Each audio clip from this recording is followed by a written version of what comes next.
This talk was given by Roshi Martin, guiding teacher of the Endless Path Zendo, a lay Buddhist community in Rochester, New York. Join our practice, in person or online, at endlesspathzendo.org.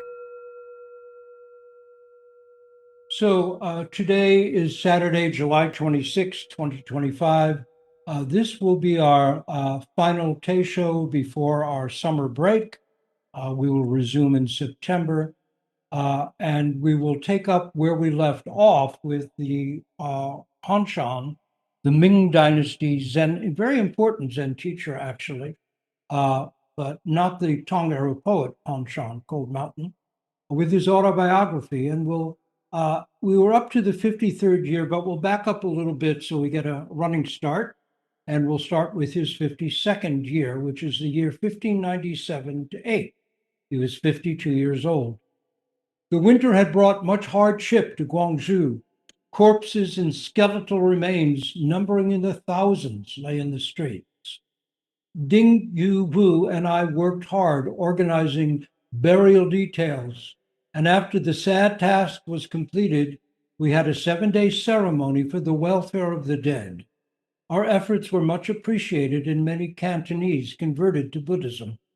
That summer, in the 4th month, I finished my commentary on the Lankavatara Sutra. But because some of my disciples didn't understand its main theme, I also wrote the Zhongyong Directly Explained, which enabled them to comprehend the sutra. Persons convicted of crimes were not usually welcomed in polite society. Convicted priests, like myself, he's saying, were particularly despised. So generally, I was treated coldly or even shunned by most people. But it so happened that Viceroy Chen Rugang, who was so strict in his duty and stern in his manner that no one even dared to call upon him privately, frequently sent his men kindly to inquire about me. Encouraged by this, Ding Yu Wu and I decided one day to pay him a visit.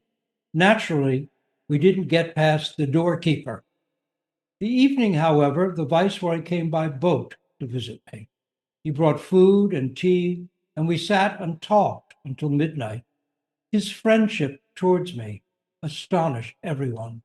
Afterwards, he openly praised me to other officials, even claiming that I was the most accomplished master in the Sangha.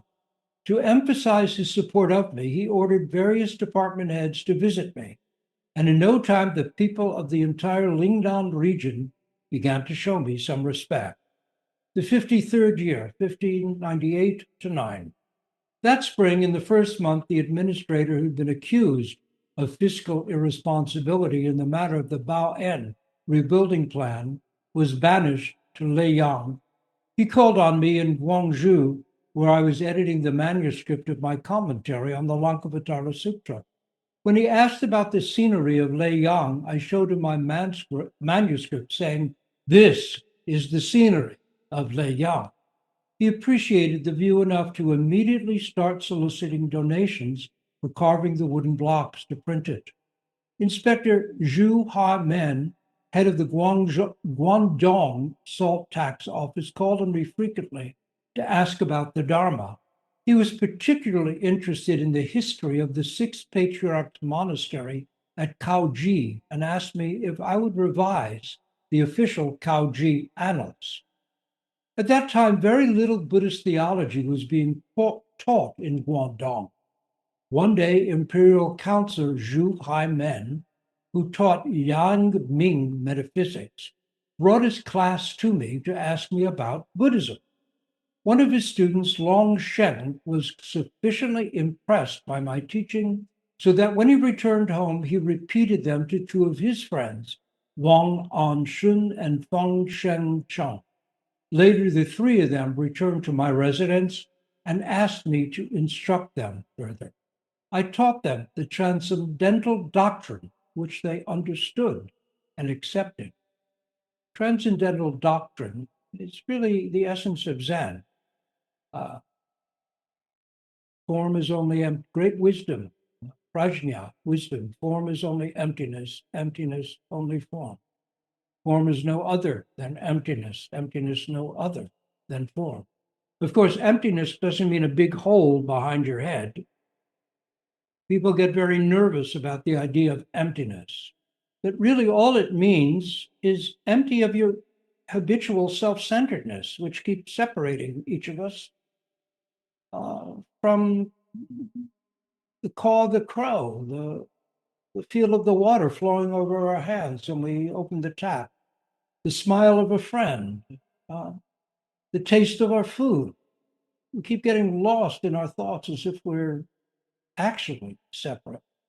So if we not force this away, but let go or learn to let go of our attachment to this inner monologue, which it's fine to have the inner monologue, but to identify with and think that's yourself, is a kind of fundamental error.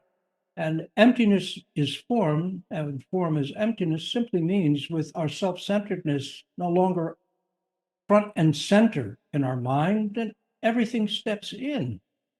It is our own nature, this tree, this star, this taste of the tea.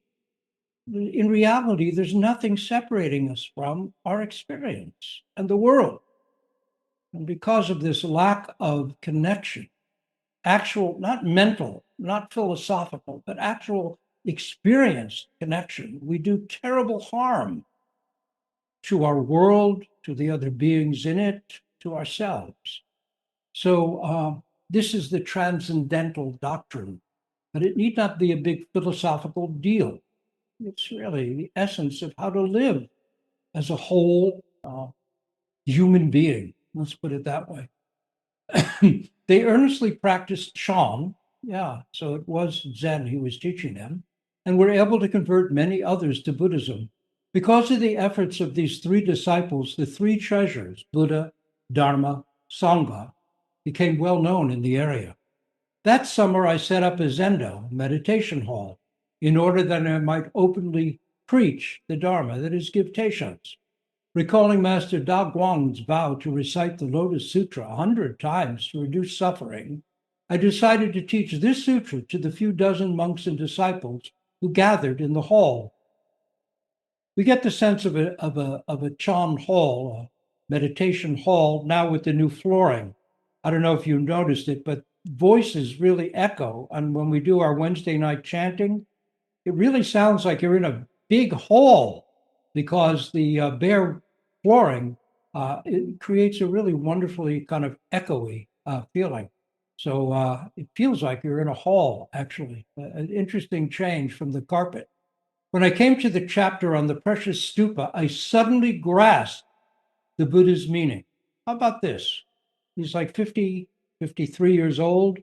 He's a noted teacher, seen to be the most deeply functioning, realized teacher in the neighborhood.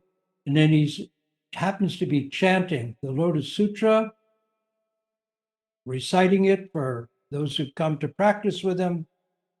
When I got to the chapter on the precious stupa, I suddenly grasped the Buddha's meaning. People think, because someone's a teacher, they fully got it. No, everyone's maturing, if they're working on themselves, hopefully maturing all the time. And if you remember that wonderful verse, I think it's from Shengyan, last year's poverty was not true poverty. Last year, there was room for the point of a gimlet, essentially to make a hole. This year, I can't even find the gimlet. Last year's understanding was not true understanding. Now I look back and realize how immature I was 6 weeks ago or yesterday. Today is a new effort. So here he is. Suddenly I grasped the Buddha's meaning. The Pure Land of Buddhas existed before every man's eyes. The three transformations which were necessary to enter it were available to all, even those of inferior ability. No one should put themselves down. Each human being, each dog, the question is, even a dog have Buddha nature? Is the first koan of the Gateless Barrier. Jiao Chu's answer, mu, becomes a initiatory koan for most people doing koan practice. Everyone and everything is equally endowed with a nature of selfless wisdom and compassion, which means everyone has the potential to awake to it. Everyone. It's simply a matter of aspiring to do it and then committing to put time into doing it and then do your best. Of course, there are no guarantees, but Roshi Kapleau used to say, every sincere effort has its effect, whether we're conscious of it or not, of what it's doing. If you just try your best, things happen. And of course, trying one's best is more likely to bring about the results we seek than not trying at all. That's certainly a given. So I then wrote a commentary entitled Applauding the Lotus Sutra. My friend Ding Yu Wu had a quick and fiery nature, but he had a warm and generous heart. He showed respect towards the Sangha, even though he didn't know anything about the Dharma. But little by little, I instructed him until one day, get this, one day as he was boarding a boat, he realized the Great Awakening.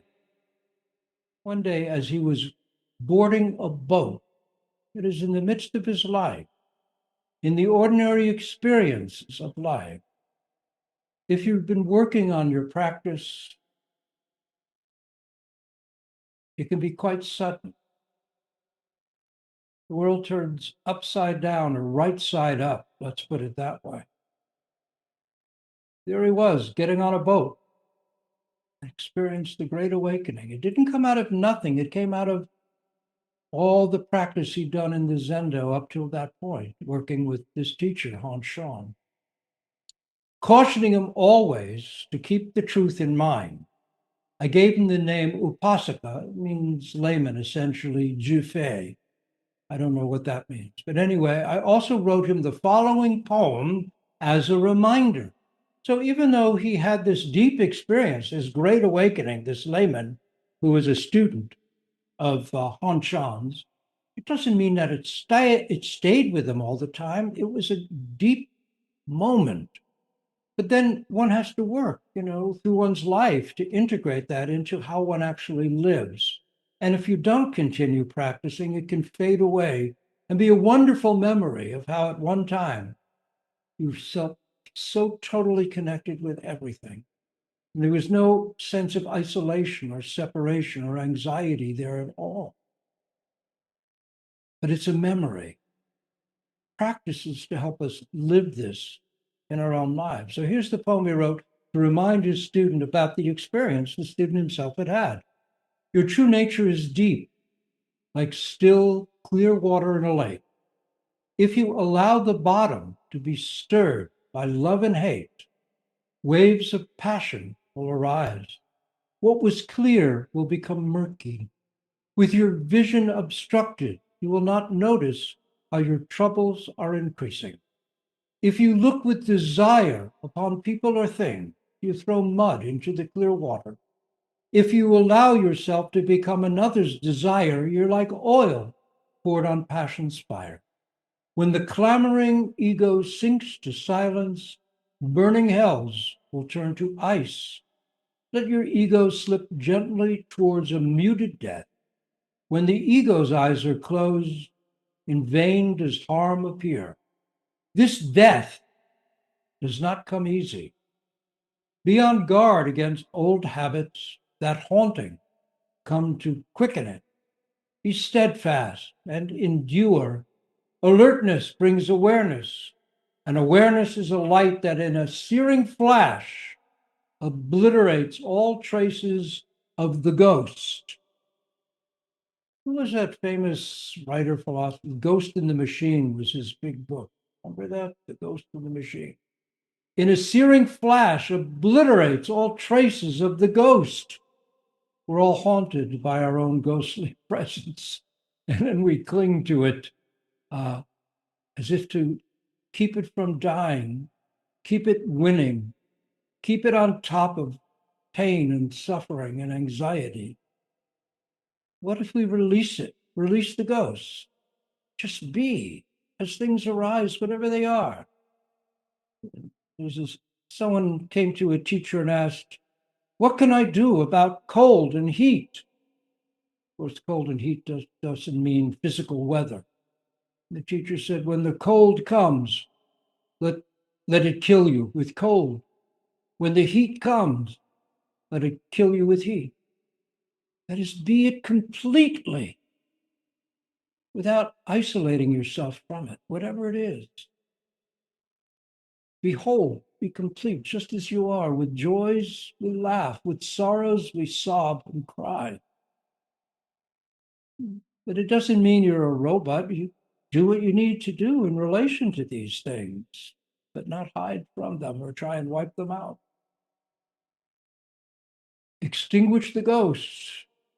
Obliterate all traces of the ghost. How? By paying attention to this breath, this count, this koan, without forcing anything, without trying to push anything away. Just be aware of it as it arises and falls away on its own. So, let your true nature shine forth in perfect clarity. Rest easy in the pure, serene stillness of the One. Alone, you are a sovereign. He's saying alone, you're the emperor.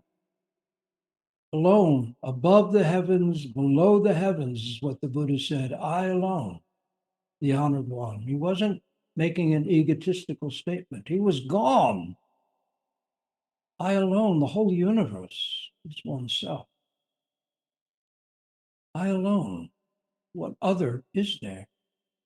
That moment, to experience that, even for an instant, gives us a kind of faith in life itself, a kind of confidence in our own living and our aging and our impermanence, and in our dying as well, which is our living, like a candle burning. The candle burns down, that's its life. Alone you are a sovereign. Many koans will talk about the emperor.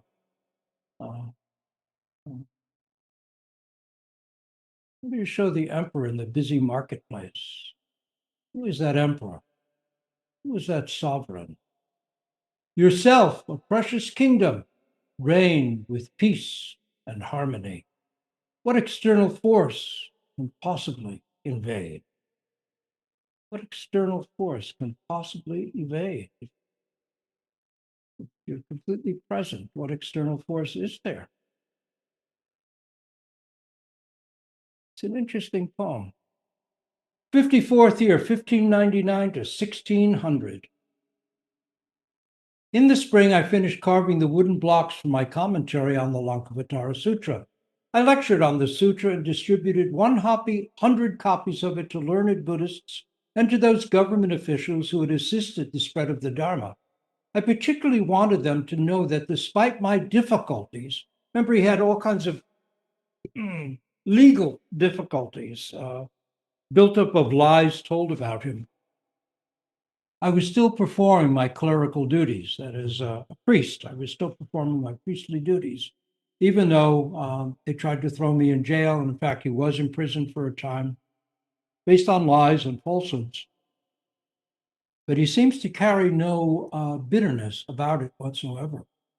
Many Cantonese observed the custom of sacrificing animals to their ancestors. On the 15th day of the 7th month, many animals were gathered for one sacrificial meal.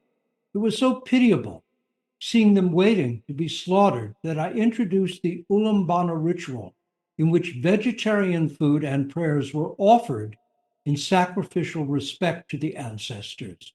I sermonized on the sanctity of all life and tried to persuade people to cease killing animals, both for food and for acts of ritual sacrifice. It pleased me to see how many of them accepted my teachings. From that time on, funeral ceremonies and ceremonies marking parental birthdays, as well as these, I don't know what a sham yati ritual service were usually performed, this is the point, with vegetarian food in substitute of animal flesh. Many birds and animals were actually set free. Of course, that's a traditional Buddhist practice. Lay Buddhists would, and temples too, would buy animals from the markets, birds, turtles, things like that, that were destined to be food, and release them. Turtles into ponds, birds to the air, things like that. We used to do that at the Rochester Zen Center.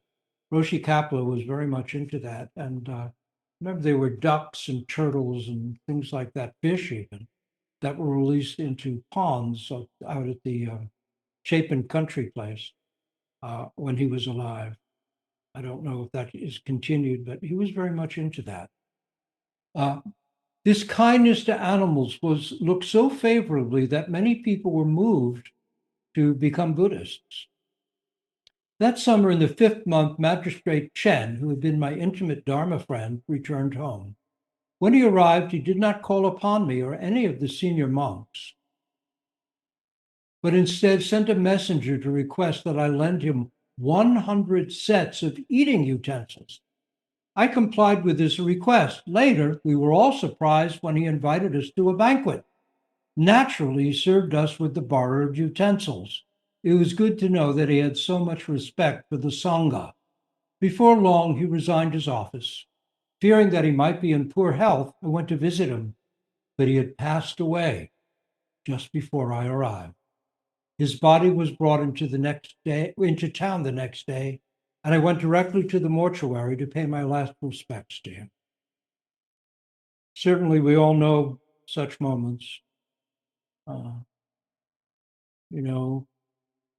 Statements that seem so cliche when you're young, here today, gone tomorrow, things like that.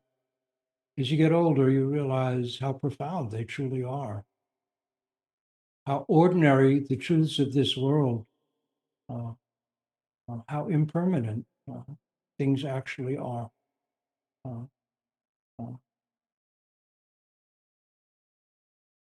It's quite sobering, and we all experience this as we get a bit older. We see it happen much more than you'd think. Friends go. It's amazing any of us are still here. None of us have a warranty or a guarantee. Please live your best life each day. Please do your best each day. I remember someone asked, it was a wonderful response, if I can remember it clearly enough. Someone asked Gary Snyder not long ago how he dealt with impermanence. Gary's like 94, I think, or 93 or 95, something like that now. How do you deal with impermanence? He said, enjoy it while you can. I mean, what a great response to how do you deal with impermanence? Enjoy it while you can. 2 words. At the mortuary, I met Supervisor Ren of the Chaoyang district. He and I went to Huiyang together, and then, accepting his invitation, I went on with them to visit West Lake. At Dongpo, we climbed White Crane Peak. My sadness over, isn't it great? Here's this famous Zen teacher or whatever. He goes, my sadness over Magistrate Chen's death did not leave me. How honest. It's not like going, oh no, I've got to get beyond my emotions. No, my sadness over Magistrate Chen's death did not leave me. And when I returned home, I declined to see any visitors and instead sat in solitary meditation. That was his response to that sense of loss of someone he cared about. He didn't hide it. He didn't evade it. He didn't suppress it. He didn't say, I'm beyond it. He lived it thoroughly in his way. The 55th year, 1600 to 1601. The Japanese invasion frightened the entire country. In addition to national fears, local communities were terrorized by customs tax collectors. I decided to close the temple temporarily, and scattering my followers, I went to a nearby retreat. Rice merchants attempting to profit from the calamitous situation began to export large quantities of rice to Fujian province, and as rice became scarce in Canton, its price soared. Sounds familiar, doesn't it?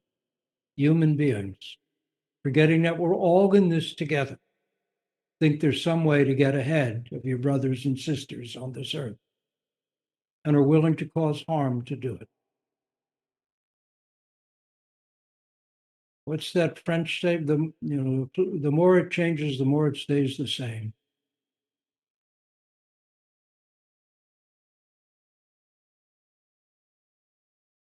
Most people could not afford to buy rice, and as their hunger grew, so did their anger towards the Fujianese.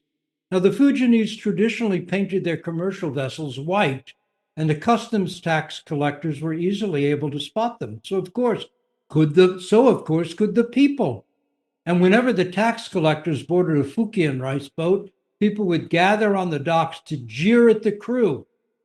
I mean, somehow this sounds so familiar.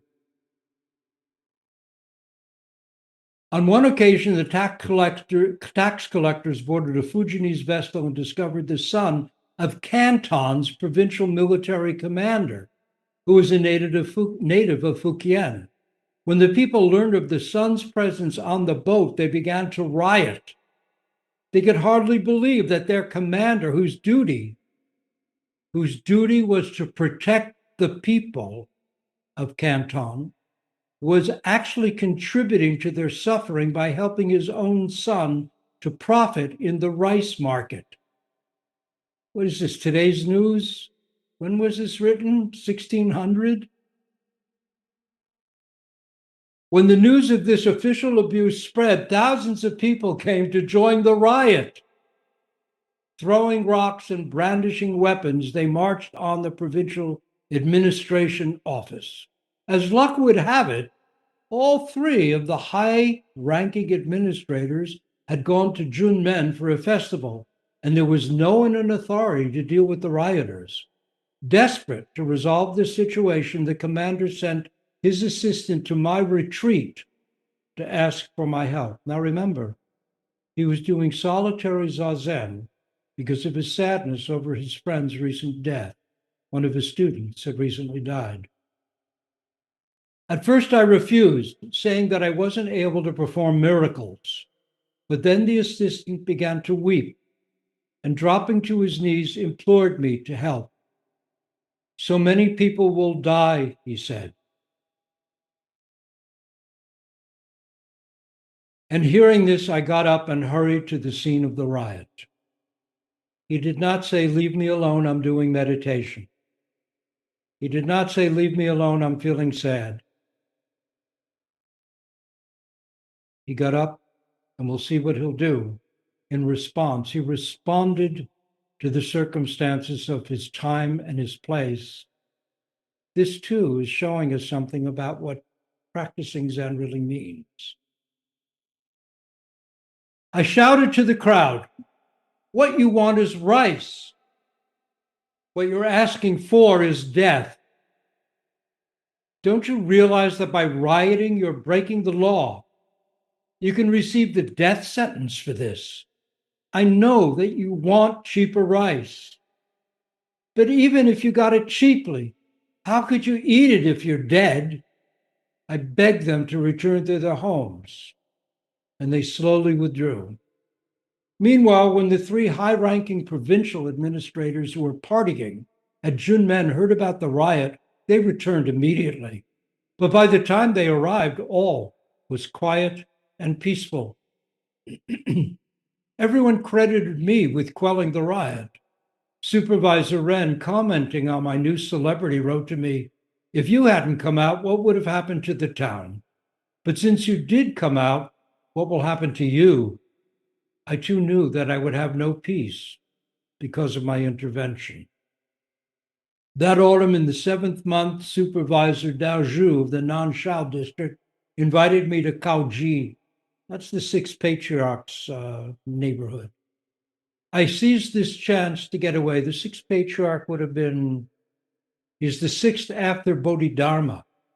So, and really Zen, he really brought Zen into its own in China.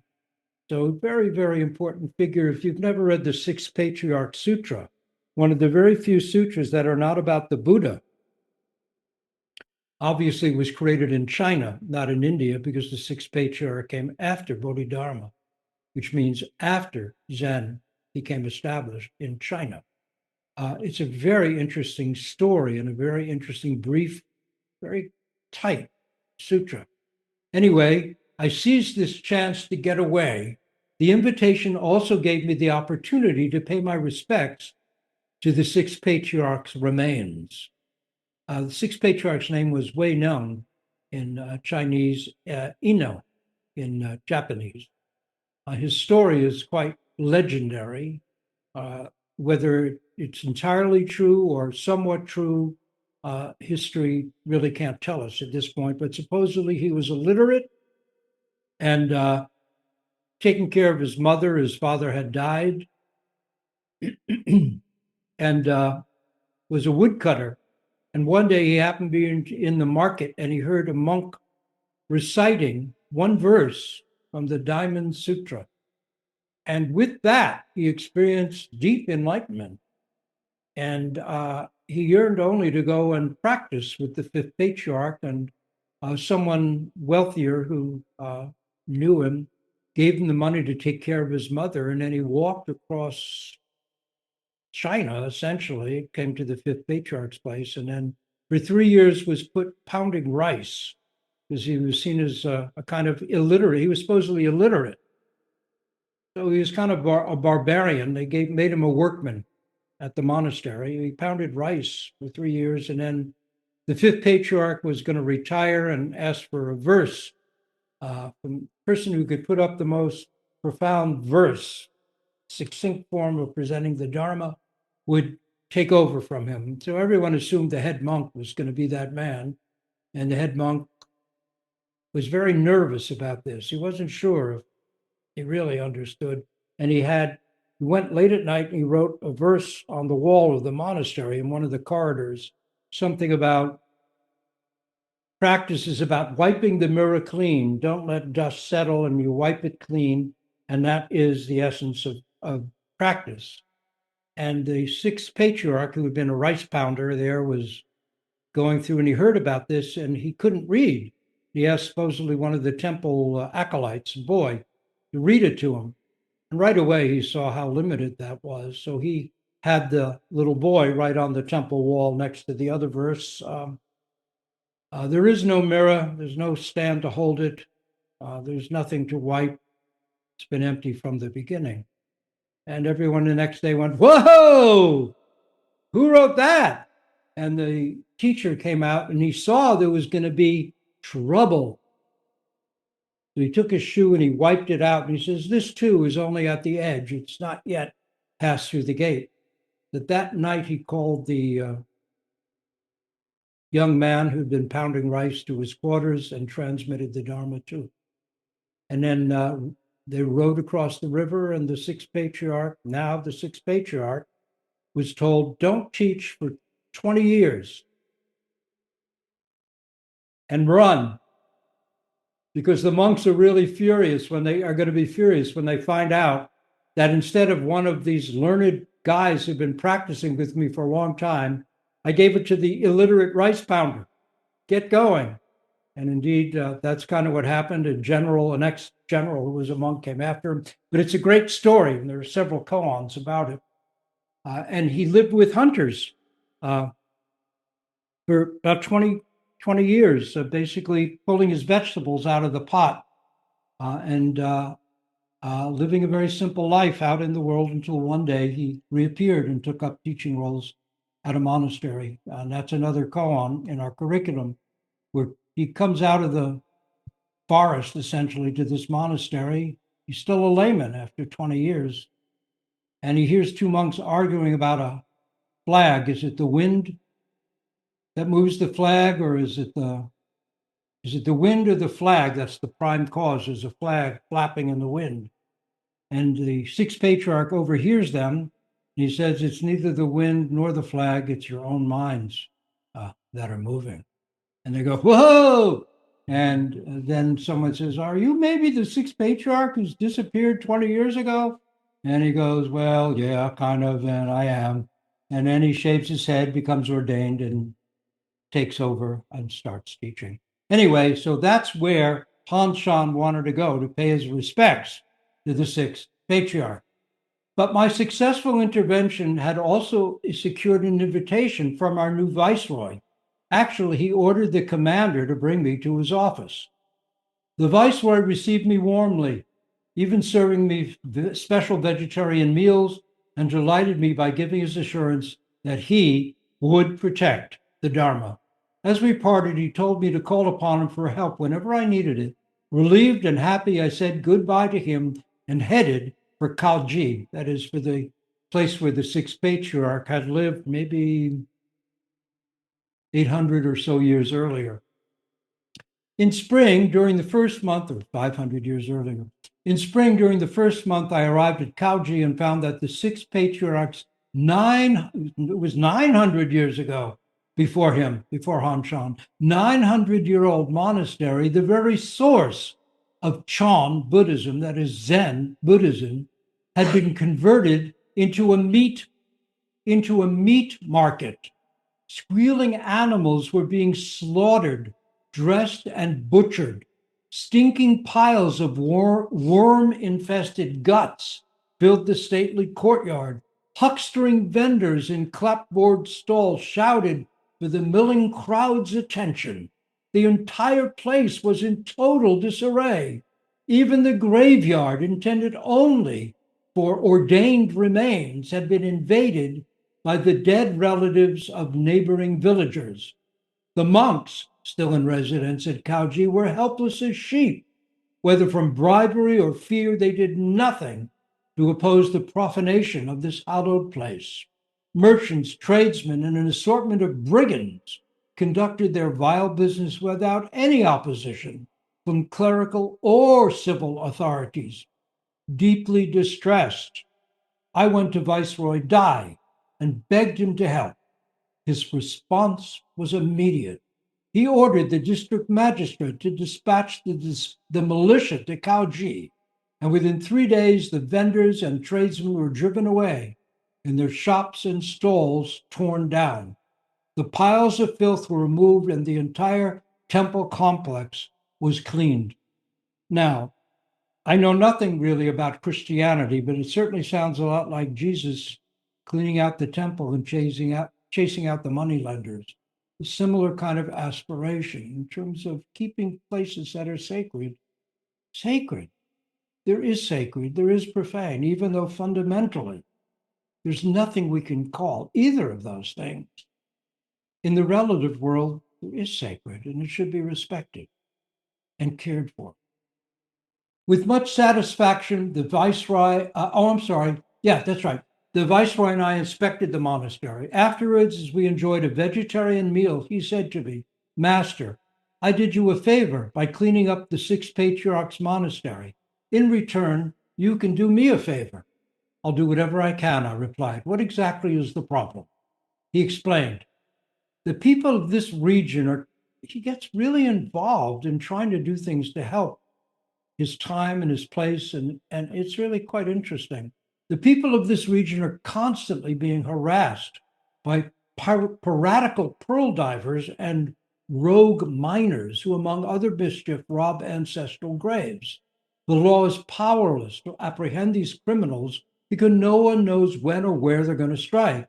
There are many pearl diving vessels, and when one of them commits an act of piracy, no one can determine the guilty vessel. You see, he confided, the supply of pearls has dwindled so much that there is not much work for the divers to do. But since they can earn a living stealing from the people here, they refuse to leave.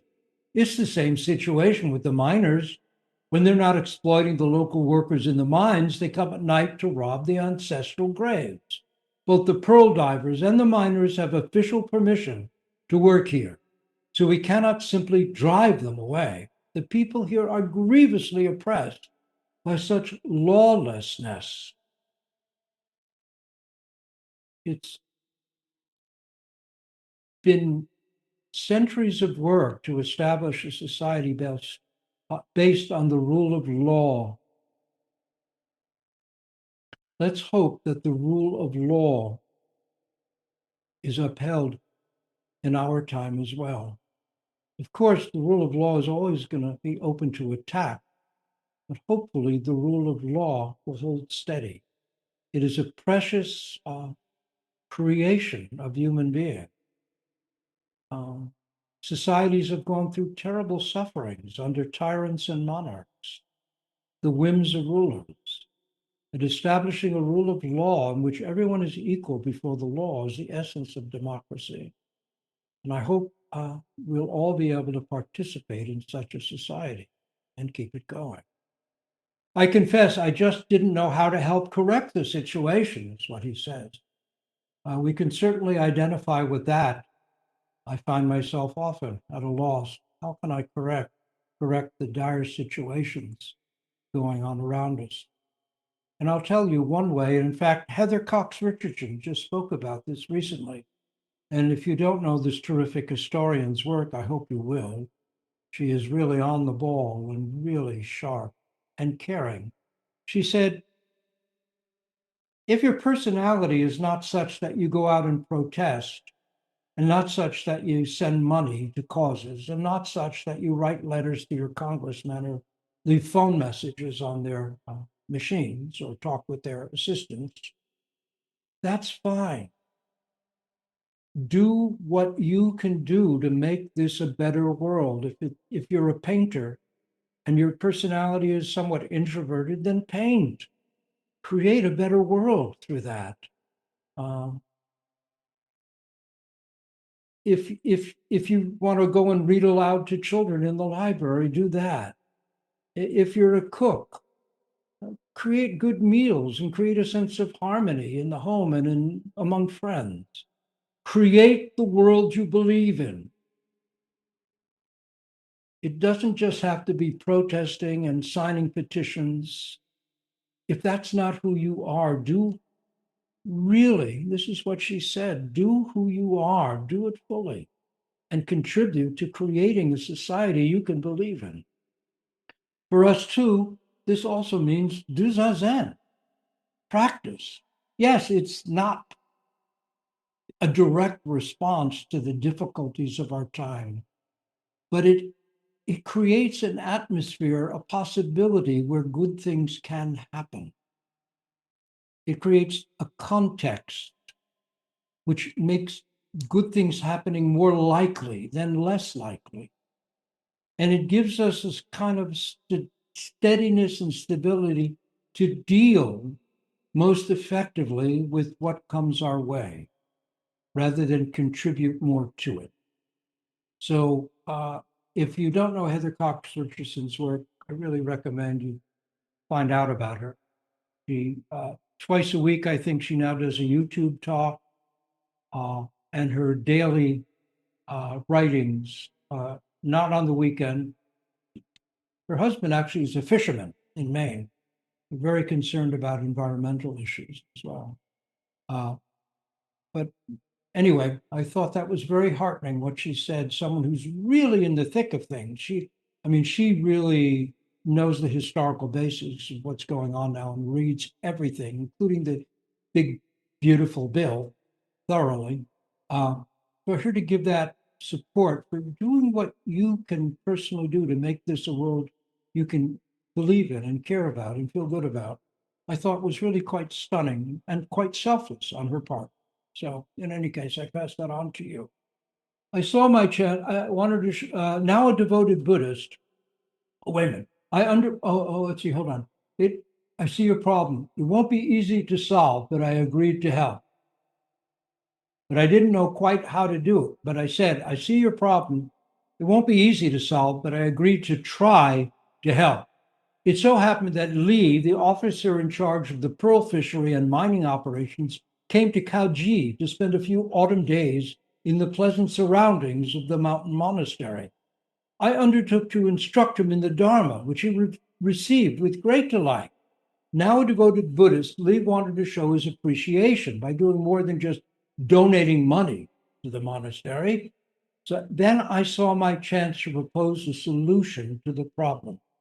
Clearly, I said, when the emperor issued work permits, it was not his intention to allow the divers and miners to remain in the area after their work was completed.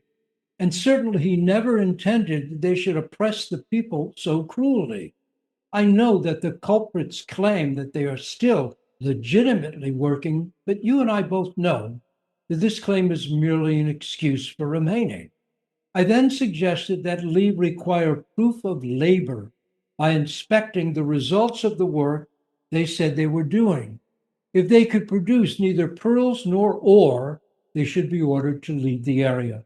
Fines could be imposed if they failed to leave as ordered. Li thought my plan had merit and implemented it without delay. The miscreants were dispersed and order was restored. Thus, by being instrumental in pacifying the community, I was able to repay my debt to Viceroy Dai. Extremely grateful, he became an even more enthusiastic protector of the Dharma. Under his aegis, I was able to expand Kaoji's temples, improve roads, start a training program for monks, arrange for certain accomplished monks to teach Buddhist precepts, establish clerical rules and regulations, appoint a hierarchy to govern efficiently and fairly, collect rents, pay taxes, and redeem all of the temple's properties. All this was accomplished within 1 year.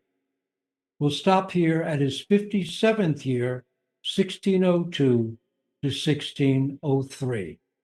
So we'll stop here. I will end the recording and the Teisho, and then I will turn the laptop around so we can make our own great vows before the Buddha, Bodhisattvas, Manjushri, and Kanon, Bodhisattvas of wisdom and compassion.